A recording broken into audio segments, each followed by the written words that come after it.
وسائل اور سائل۔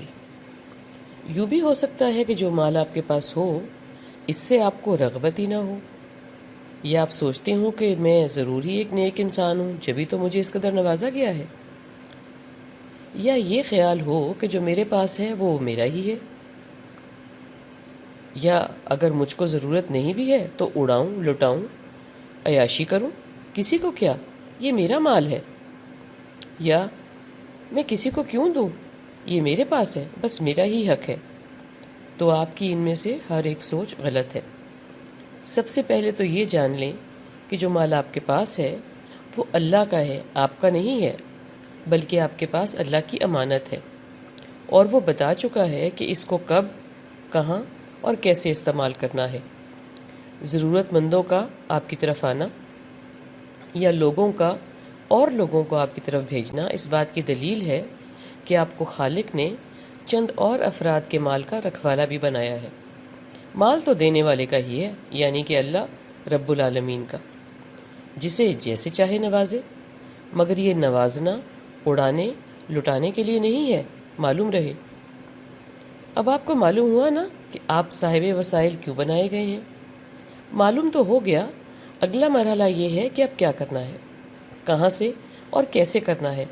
سب سے پہلے تو دل کو وسیع، دماغ کو کشادہ کرنا ہے، وجود کو حوصلہ مند بنانا ہے اور صادق قدم رکھنا ہے شیطان مردود کے حوالے سے، جو تنگی پیدا کرنے کے لیے ہر قدم پر نگاہیں گاڑے کھڑا ہے کہ کب اور کیسے ڈگمگانے میں مددگار ثابت ہو۔ مردود ہے نا، کبھی کہتا ہے سب تیرا ہی ہے، اور کبھی تجھ کو پرائی کیا پڑی، تو نے سب کا ٹھیکہ لیا ہے کیا؟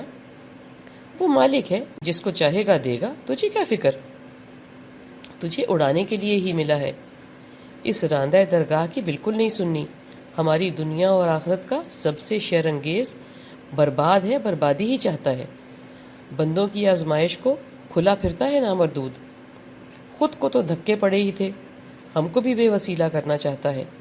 اس کو چھوڑو، خود سے سوال کرو، اللہ کا بندہ بن کے، اللہ کو آخرت میں جواب دینے والا بن کے، کہ وسائل کا ہونا کا کیا مطلب ہے، وسائل والا ہونا کا کیا مطلب ہے۔ اگر مجھے بہت سے لوگوں سے بہتر بنایا ہے، کیا مجھ سے زیادہ ہی خوش ہے، یا میری کچھ وافر ذمہ داریاں ہیں؟ آپ کو معلوم ہو کہ اللہ نے آپ کو دنیا میں چند افراد پر برتری دے کر آپ کو زیادہ ہی باندھ دیا ہے، بڑی آزمائش میں ڈالا ہے۔ سنجیدگی سے اقدام کرو، اوپر جا کے مشکل حساب دینا ہے، خود کا، خود کے استعمال کا، لوگوں کے حقوق کا، ان وسائل اور ان کو حقدار تک پہنچانے کا۔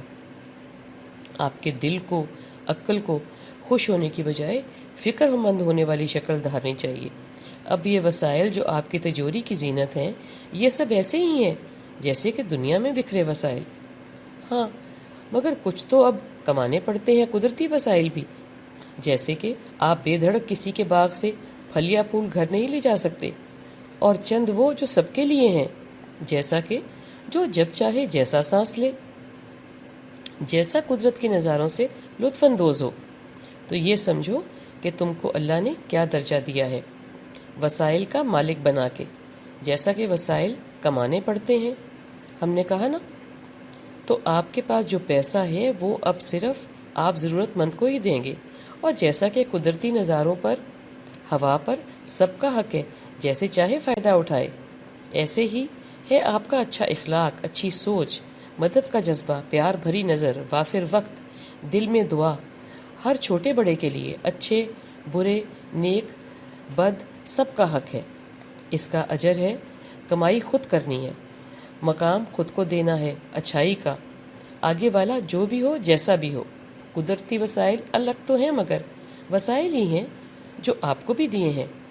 آپ کو وسائل پر کنڈلی ڈال کر نہیں بیٹھنا، بلکہ بانٹنے والا بننا ہے، کیونکہ آپ پہ کھل چکا ہے، آپ چند اشیاء کے پہرہ دار بنائے گئے ہیں، نہ کہ مالک اور وارث۔ سمجھ یہ آئی کہ بے وسیلہ زیادہ آسانی میں ہے باوسیلہ کی بجائے۔ آپ کا تو حق ہے مجھ پہ، مجھ سے جو ہو سکے اس کے لیے مجھے کرنا ہے، اللہ کو جواب دینا ہے کہ بے وسیلے کو باوسیلہ کیا جب وہ میرے پاس آیا۔ آج ابھی بھی وقت ہے، خود کے وافر مال سے چھٹکارا حاصل کریں اور جنت کے حقدار ٹھہریں۔